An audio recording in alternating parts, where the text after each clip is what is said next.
তিলাওয়াতের ভাজে ভাজে সুরের অলংকার, এ কোরআন বাণী যে আল্লাহর, এ কোরআন বাণী যে আল্লাহর। আসসালামু আলাইকুম ওরহমতুল্লাহি ওবরাকাতুহু। আসুন্নাহ ফাউন্ডেশনের অনন্য আয়োজন সহজ সূত্রে কোরআন শিখির প্রথম পর্বে আপনাদেরকে স্বাগতম। কোরআন মহান আল্লাহর পক্ষ থেকে নাজিলকৃত মহা ঐশী গ্রন্থ। কোরআনের মধ্যে নিহিত আছে আমাদের মুক্তির দিশা। কোরআন এমন একটি গ্রন্থ যা তেলাওয়াত করলে প্রত্যেকটি হরফে হরফে নেকি লাভ হয়, কিন্তু দুঃখের বিষয় হলো আমরা অধিকাংশ মানুষই কোরআন পড়তে পারি না। যারা কোরআন পড়তে পারি তাদের কোরআন তেলাওয়াতও বিশুদ্ধ হয় না। আপনারা যেন অতি সহজে সুন্দরভাবে বিশুদ্ধভাবে কোরআন তেলাওয়াত শিখতে পারেন, সে লক্ষ্যে আসুন্নাহ ফাউন্ডেশন কোরআন পড়ার এক চমৎকার উদ্যোগ হাতে নিয়েছে। আপনারা এই আয়োজন থেকে মাত্র 27টি পর্বে কোরআন পড়া শিখতে পারবেন ইনশাআল্লাহ। কোরআন শিখার এই আয়োজনে আপনাদের সাথে আছি আমি মোহাম্মদ হোসেন, প্রাক্তন শিক্ষক, মসজিদ নববী, মদিনা মুনাওয়ারা। প্রিয় শিক্ষার্থীবৃন্দ, আল্লাহ সুবহানাহু ওয়া তাআলা কোরআন কারীমের সূরা কমারের 7 নম্বর আয়াতে ইরশাদ করেন, ওয়ালাকাদ ইয়াসসারনাল কুরআনা লিযিকরি ফাহাল মিন মুদ্দাকির। আমি কোরআনকে সহজ করে দিয়েছি উপদেশ গ্রহণ করার জন্য, অতএব তোমাদের মধ্যে কি উপদেশ গ্রহণকারী কেউ আছে? প্রিয় বন্ধুরা, কোরআন শেখার জন্য মোট 7টি সূত্র রয়েছে। আপনারা স্ক্রিনে লক্ষ্য করুন। 1 নম্বর আরবি বর্ণমালা অথবা আরবি হরফসমূহ, এর পাশাপাশি যুক্ত হরফসমূহ। আরবি বর্ণমালা বলতে আমরা যেটা বুঝি আলিফ থেকে ইয়া পর্যন্ত মোট 29টি হরফ, এবং যুক্ত বর্ণমালা। যুক্ত বর্ণমালা আমরা বলি যে শব্দ গঠনে যেভাবে অক্ষরগুলোকে যুক্ত করতে হয় সেগুলোকে যুক্ত বর্ণ বলে। কোরআন শিখার দ্বিতীয় সূত্র হরকতের ব্যবহার। হরকত বলতে আমরা কি বুঝি? এক জবর, এক জের, এক পেশকে হরকত বলে। তৃতীয় নম্বর সূত্র, স্ক্রিনে লক্ষ্য করুন, তানবিনের ব্যবহার। তানবিন কাকে বলে? 2 জবর, 2 জের, 2 পেশ। 4 নম্বর সূত্র জজমের ব্যবহার। আপনারা স্ক্রিনে দেখতে পাচ্ছেন, এটাকে জজম বলে। এই জজম এককভাবে উচ্চারিত হয় না, এই জজমটি উচ্চারণ করতে হলে পূর্বের হরকতের সহযোগিতা লাগে। 5 নম্বর সূত্র তাশদীদের ব্যবহার। আমরা যদি তাশদীদের ব্যবহার শিখতে পারি তাহলে আমরা যুক্ত বর্ণ কিভাবে উচ্চারণ করতে হয়, তাশদীদওয়ালা হরফ কিভাবে উচ্চারণ করতে হয় সেটা আমরা শিখতে পারবো। স্ক্রিনে দেখতে পাচ্ছেন, তাশদীদ বলতে আমরা কি বোঝাচ্ছি? এই চিহ্নটাকে তাশদীদ বলে। এই চিহ্নটা যদি আমরা শিখতে পারি তাহলে আমরা তাশদীদের ব্যবহার শিখে ফেলবো ইনশাআল্লাহ। কোরআন শিখার 6 নম্বর সূত্র মাদের হরফকে জানা এবং এর প্রয়োগ কিভাবে করতে হয় সেটা শেখা। আমরা জানি যে মাদের হরফ 3টি, আলিফ, ওয়াও, ইয়া। জবরের বাম পাশে খালি আলিফ, জেরের বাম পাশে জজমালা ইয়া, পেশের বাম পাশে জজমালা ওয়াও হলে এক আলিফ টেনে পড়তে হয়। এটাও আমরা ইনশাআল্লাহ শিখব। কোরআন শিখার সর্বশেষ সূত্র, সেটাকে আমরা বলি মাদ্দে লিন। লিনের ব্যবহার আমরা যদি শিখতে পারি তাহলে আমরা কোরআন পড়া শেখাটা আমাদের জন্য সহজ হবে ইনশাআল্লাহ। আপনারা স্ক্রিনে দেখতে পাচ্ছেন, লিনের হরফ 2টি, ওয়াও এবং ইয়া। ওয়াও জজম তার আগে যদি জবর থাকে এবং ইয়া জজম তার আগে যদি জবর থাকে তাহলে এটাকে লিনের হরফ বলে। আলহামদুলিল্লাহ, আমরা কোরআন পড়া শেখার 7টি সূত্র আমরা দেখলাম এবং জানলাম। আমরা যদি এই 7টি সূত্র যদি আত্মস্থ করতে পারি, শিখতে পারি, জানতে পারি, তাহলে ইনশাআল্লাহ কোরআনের যে কোনো শব্দ, যে কোনো আয়াত, যে কোনো বাক্য আমরা সহজেই বানান করে পড়তে পারবো। এবং বিশেষ করে আমরা যখন 27টি পাঠ শেষ করতে পারবো তখন ইনশাআল্লাহ আমরা পুরা কোরআন যে কোনো জায়গা থেকে আমরা বানান সহ এবং বানান ছাড়া পড়তে সক্ষম হব ইনশাআল্লাহ। চলুন আর দেরি না করে আমরা আমাদের আজকের প্রথম পাঠটি শুরু করি। সকলে আমার সাথে বলুন, রব্বি জিদনি ইলমা, রব্বি ইশরাহ লি সাদরি ওয়ায়াসসির লি আমরি ওয়াহলুল উকদাতাম মিন লিসানি ইয়াফকাহু কওলি। আলহামদুলিল্লাহ, আপনারা স্ক্রিনে দেখতে পাচ্ছেন আরবি বর্ণমালা, আরবি হরফসমূহের যে 29টি হরফ, এর মধ্যে থেকে আমরা ইনশাআল্লাহ আজকে আমরা 7টি হরফ শিখব। প্রত্যেকটি হরফ কিভাবে উচ্চারণ করতে হয়, কয় আলিফ টান রয়েছে, কি কি বৈশিষ্ট্য রয়েছে, এটা বিস্তারিত সহ আলোচনা করে আপনাদেরকে ইনশাআল্লাহ পড়াবো এবং হরফগুলো কিভাবে লিখতে হয় সেটাও আমরা আপনাদেরকে দেখাবো। আপনারা স্ক্রিনে লক্ষ্য করুন, আলিফ হরফটি অবশ্যই আপনারা দেখতে পাচ্ছেন। আলিফ হরফটি খুবই সহজ, দেখতে লাঠির মতো। এটা লাঠি যেরকম দাঁড়িয়ে থাকে আলিফ হরফটি সেরূপ দাঁড়িয়ে আছে, তাহলে এটাকে কি বলে? আলিফ। আমাদেরকে বলতে হবে, বলুন আলিফ। আলিফে কিন্তু কোনো টান নেই, আপনারা বুঝতে পারতেছেন। আমি যখন আলিফ বলছি এর মধ্যে কোনো টান হবে না, আলিফ। আবার বলুন আলিফ। আলিফ হরফটি মাখরাজ হলো আপনার মুখের শূন্যস্থান থেকে, গলা এবং মুখের শূন্যস্থান হতে আলিফ হরফটি উচ্চারিত হয়। আমরা সবাই বলি আলিফ। এর পরবর্তীতে আপনারা দেখতে পাচ্ছেন 3টি হরফ আমরা দেখতে পাচ্ছি আমাদের স্ক্রিনে চলে এসেছে, বা, তা, সা। আমাদের স্ক্রিনে চলে এসেছে বা হরফটি কীভাবে উচ্চারণ করবেন? বা হরফে টান হবে, এক আলিফ টান। আপনারা আমার সাথে বলুন বা। আবার বলুন বা। এর মাখরাজ হলো আপনার 2 ঠোঁটের বিজা অংশ থেকে আপনি উচ্চারণ করবেন। দেখুন স্ক্রিনে কিন্তু এটা ছবি দেখা যাচ্ছে, আপনি ছবি দেখেও বলতে পারেন এবং ছবি দেখেও আপনি নিজে অনুশীলন করতে পারেন। আপনারা আমার সাথে আবার বলুন বা। বায়ের মতো আরেকটি হরফ আমরা দেখতে পাচ্ছি তা। তায়ের উপরে 2 নোক্তা, তাহলে 2 নোক্তালা হরফটিকে কি বলে? তা হরফটি বারিক হরফ এবং এক আলিফ টেনে পড়তে হবে। আপনারা আমার সাথে বলুন তা। আবার বলুন তা। তায়ের মাখরাজ কোন জায়গা থেকে? জিহ্বার আগা সামনের উপরের 2 দাঁতের গোড়ার সঙ্গে লাগিয়ে উচ্চারিত হয়। আপনারা আমার সাথে আবার বলুন তা।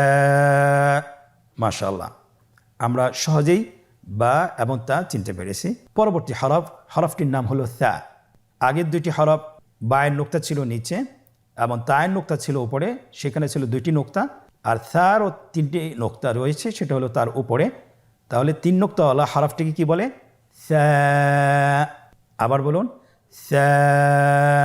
সা হরফটি বারিক মানে পাতলা করে উচ্চারণ করতে হবে। তাহলে আমরা এখন সায়ের মাখরাজ লক্ষ্য করি। সায়ের মাখরাজ কোন জায়গা থেকে? স্ক্রিনে দেখা যাচ্ছে। সা হরফটির মাখরাজ হলো উচ্চারণের স্থান জিহ্বার আগা সামনের উপরের 2 দাঁতের আগার সঙ্গে লাগিয়ে উচ্চারিত হয়। আমরা আমার সাথে আবার উচ্চারণ করুন সা। সা। আবার বলুন সা। মাশাআল্লাহ, তাহলে আমরা 4টি হরফ শেষ করে ফেললাম, সম্পন্ন করলাম। প্রথম হরফটি ছিল আলিফ এবং দ্বিতীয় 3টি হরফ দেখতে একই রকম। এই 3টি হরফ হলো বা, তা, সা। বা, তা, সা। আলহামদুলিল্লাহ, অল্প সময় আমরা 4টি হরফ চিনতে পারলাম এবং শিখে ফেললাম। পরবর্তী আরও 3টি হরফ আপনারা স্ক্রিনে দেখতে পাচ্ছেন, স্ক্রিনে চলে এসেছে। প্রথম হরফটি হলো জিম, পরের হরফটি হা, পরের হরফটি খ। আপনারা আমার সাথে বলুন জিম, হা, খ। জিম হরফটি বারিক হরফ, এটা উচ্চারণ করতে হবে 3 আলিফ টেনে। দেখুন আমি কিভাবে উচ্চারণ করছি, আপনারা আমার সাথে করুন জিম। মাশাআল্লাহ, আবার বলুন জিম। আপনারা চেষ্টা করুন, হয়ে যাবে।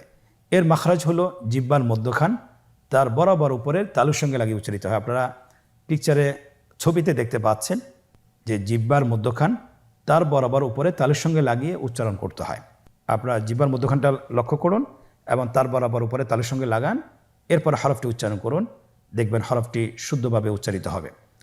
আপনারা আমার সাথে বলুন জিম। আবার বলুন, দেখেন ঠোঁটের অবস্থান কীরূপ হবে, আপনারা একটু লক্ষ্য করুন জিম। আবার বলুন জিম। আলহামদুলিল্লাহ, তাহলে আমরা জিম হরফটি চিনতে পেরেছি এবং আমরা এর মাখরাজ জেনেছি। পরবর্তী হরফ আমরা যেটা শিখব সেটা হলো হা। হায়ের মধ্যে কোনো নোক্তা আমরা দেখতে পাচ্ছি না। হা হরফটি কীভাবে উচ্চারিত হবে? হা হরফটি উচ্চারিত হবে কণ্ঠনালীর মধ্যখান হতে। গলা চিপে ধরে আপনি উচ্চারণ করুন। আপনারা আমার সাথে বলুন হ্যাঁ। আবার বলুন হ্যাঁ। মাশাআল্লাহ। সেম আকৃতির আরেকটি হরফ, সেটা হলো খ। সে হরফটির নাম হলো খ। দেখতেই জিম হার মতোই, কিন্তু নোক্তার পার্থক্য রয়েছে। জিমের মধ্যে একটি নোক্তা রয়েছে, হায়ের মধ্যে কোনো নোক্তা নেই এবং খয়ের উপরে একটি নোক্তা রয়েছে। আপনারা স্ক্রিনে দেখতে পাচ্ছেন। আমরা খ হরফটি উচ্চারণ করব। খ হরফটি হলো মোটা হরফ, উচ্চারণের ক্ষেত্রে মোটা হবে। ছবিতে দেখুন খ হরফটি কীভাবে উচ্চারণ করতে হবে। খ হরফটির মাখরাজ হলো কণ্ঠনালীর শেষ ভাগ হতে উচ্চারণ করতে হয়, কণ্ঠনালীর শেষ ভাগ। আপনারা আমার সাথে বলুন খ, আবার বলুন খ। মাশাআল্লাহ, আমরা তিনটি একই আকৃতির হরফ শিখলাম, সেটা হলো জিম, হ্যাঁ, খ।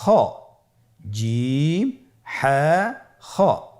আমরা শুরু থেকে আবার ধারাবাহিকভাবে আমরা পড়ব, আপনারা আমার সাথে পড়ুন। বলুন শুরু থেকেই, আলিফ, বা, তা, সা, জিম, হ্যাঁ, খ। আলহামদুলিল্লাহ, তাহলে আমরা ধারাবাহিকভাবে পড়লাম। আমরা এখন পিছন থেকে পড়ে আসব। আপনারা আমার সাথে বলুন খ, হ্যাঁ, জিম, সা, তা, বা, আলিফ। আমরা এই হরফগুলো এখন গ্রুপ আকারে পড়ব। আপনারা আমার সাথে বলুন আলিফ, বা, তা, সা, জিম, হা, খ। আবার বলুন আলিফ, বা, তা, সা, জিম, হা, খ। আলহামদুলিল্লাহ, আমরা 7টি হরফ শিখলাম এবং চিনলাম। এখন আমরা দেখব এই 7টি হরফ কীভাবে লিখতে হয়। আপনারা স্ক্রিনে লক্ষ্য করুন, স্ক্রিনে দেখানো হচ্ছে কিভাবে হরফগুলো লিখতে হয়। আলিফ, বা, তা, সা, জিম, হা, খ।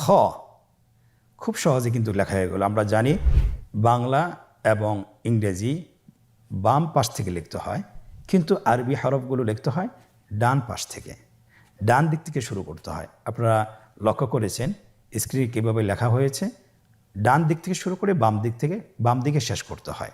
সম্মানিত মুসলিম ভাই বোনেরা, এতক্ষণ ধরে আমরা আরবি হরফগুলো শিখতেছিলাম এবং আমরা অনুশীলন করতেছিলাম। এখন আমরা নিজেদেরকে মূল্যায়ন করব যে কতটুকু আমরা শিখতে পেরেছি, কতটুকু আমরা বুঝতে পেরেছি, বা হরফগুলো কতটুকু আমরা চিনতে পেরেছি, সেটা আমরা নিজেদেরকে যাচাই বাছাই করব অনুশীলনের মাধ্যমে। আমরা এখন একটি চমৎকার অনুশীলনের মধ্যে প্রবেশ করছি। আপনারা স্ক্রিনে দেখতে পাচ্ছেন আমাদের সামনে একটি অনুশীলনের পেজ চলে আসছে। এখানে আমরা নিজেরা অনুশীলন করব এবং আমরা হরফগুলোকে ভালোভাবে আত্মস্থ করব। 1 নম্বর অনুশীলন, নিম্নোক্ত হরফগুলো সঠিক নামের জায়গায় লিখুন এবং পড়ুন। নিম্নোক্ত হরফগুলো সঠিক নামের জায়গায় লিখুন এবং পড়ুন। আমরা দেখতে পাচ্ছি এখানে 3টি রো দেওয়া আছে। প্রথম রোতে হরফগুলো দেওয়া আছে, দ্বিতীয় রোটি খালি রাখা হয়েছে এবং তৃতীয় রোটি এখানে হরফগুলোর নাম দেওয়া আছে। এখন আমাদেরকে যেটা করতে হবে, হরফগুলো সঠিক নামের জায়গায় বসাতে হবে। দেখুন কিভাবে হরফগুলো সঠিক নামের জায়গায় বসানো হচ্ছে। প্রথম হরফটি হা, দেখুন তার সঠিক নামের জায়গায় বসানো হয়েছে। দ্বিতীয় হরফটি তা, তার সঠিক নামের জায়গায় বসানো হয়েছে।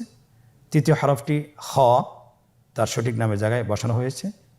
এভাবে সবগুলো হরফ তার সঠিক নামের জায়গায় বসিয়ে দেওয়া হচ্ছে। দ্বিতীয় অনুশীলন, রেখা টেনে হরফের সাথে নামের মিল করুন। আপনারা স্ক্রিনে দেখতে পাচ্ছেন এখানে 3টি কলাম রয়েছে। ডানের কলাম হরফগুলো দেওয়া আছে, মাঝখানের কলামে খালি রাখা হয়েছে এবং শেষের কলাম, তৃতীয় কলামটিতে হরফের নামগুলো দেওয়া আছে। আমাদেরকে যেটা করতে হবে, হরফের সাথে নামের মিল করতে হবে। কিভাবে? রেখা টেনে। প্রথম হরফটি সা, তার নামের সাথে মিল করে রেখা টেনে মিল করে দেওয়া হচ্ছে। দ্বিতীয় হরফটি হ্যাঁ, তার নামের সাথে রেখা টেনে মিল করা হচ্ছে। তৃতীয় হরফটি বা, তার নামের সাথে রেখা টেনে মিল করা হচ্ছে। এমনিভাবে প্রতিটি হরফ তার সঠিক নামের সাথে রেখা টেনে মিল করে দেওয়া হচ্ছে। আলহামদুলিল্লাহ, অনুশীলনের দ্বিতীয় পর্বটিও আমরা শেষ করতে পেরেছি। তৃতীয় নম্বর অনুশীলন, নোক্তাওয়ালা এবং নোক্তাবিহীন হরফগুলো সঠিক জায়গায় বসাতে হবে। আমরা জানি আজকে আমরা যে হরফগুলো শিখেছি এখানে কয়েকটি হরফের নোক্তা ছিল না এবং অধিকাংশ হরফের নোক্তা ছিল। আমাকে পার্থক্য করতে হবে যে কোন হরফগুলো নোক্তাওয়ালা এবং কোন হরফগুলো নোক্তাবিহীন। আপনারা দেখতে পাচ্ছেন এখানে আমরা লিখে দিয়েছি যে নোক্তাবিহীন হরফগুলোকে বসাতে হবে, পরবর্তী হলো নোক্তাওয়ালা হরফগুলোকে বসাতে হবে। ডানের কলামে আপনারা নোক্তাবিহীন হরফগুলোকে বসিয়ে দিন এবং বামের কলামে আপনারা নোক্তাওয়ালা হরফগুলো বসিয়ে দিন। স্ক্রিনে দেখতে পাচ্ছেন হরফগুলো বসানো হচ্ছে। নোক্তাবিহীন হরফ হলো 2টি, আলিফ এবং হা, আলিফ এবং হা। এবং নোক্তাওয়ালা হরফ হলো 5টি, আপনারা দেখতে পাচ্ছেন, বা, তা, সা, জিম, খ। আলহামদুলিল্লাহ, আমরা সঠিক হরফগুলো সঠিক জায়গায় বসিয়ে দিয়েছি। 4 নম্বর অনুশীলন, নোক্তা দিয়ে হরফ তৈরি করা। এটা খুবই সহজ। আমরা হরফগুলোর আকৃতি দিয়েছি এবং এখানে আপনাকে যেটা করতে হবে, নোক্তা বসিয়ে হরফ তৈরি করতে হবে। প্রথম হরফটি বলা হয়েছে যে আমাকে সা তৈরি করতে হবে, আকৃতি দেওয়া আছে, শুধুমাত্র আপনাকে নোক্তা বসিয়ে সা হরফটি নিশ্চিত তৈরি করতে হবে। তাহলে আমরা জানি সা হরফের নোক্তা কি নিচে না উপরে? অবশ্যই উপরে। কয় নোক্তাওয়ালা? 2 নোক্তাওয়ালা না 3 নোক্তাওয়ালা? অবশ্যই 3 নোক্তাওয়ালা। তাহলে আমরা 3 নোক্তা বসিয়ে সা হরফটি তৈরি করে ফেলি। স্ক্রিন লক্ষ্য করুন, সা হরফটি তৈরি করা হয়েছে। দ্বিতীয় হরফটি বা। আমরা জানি বায়ের এক নোক্তা। আপনারা বলতে পারবেন আশা করছি, বায়ের নোক্তা সবসময় নিচেই থাকে, উপরে থাকার কোনো সুযোগ নেই। স্ক্রিনে দেখুন, বা হরফটি তৈরি করা হয়েছে। তৃতীয় হরফটি হলো তা। কীভাবে আমরা তা তৈরি করব? তায়ের আকৃতি দেওয়া আছে, কিন্তু এখানে তায়ের যে আর বাকি অংশ সেটা দেওয়া নেই। আমরা জানি বাকি অংশটি হলো নোক্তা। তাহলে নোক্তা কি নিচে বসবে না উপরে? অবশ্যই উপরে বসবে। 2 নোক্তাওয়ালা না 3 নোক্তাওয়ালা? অবশ্যই 2 নোক্তাওয়ালা।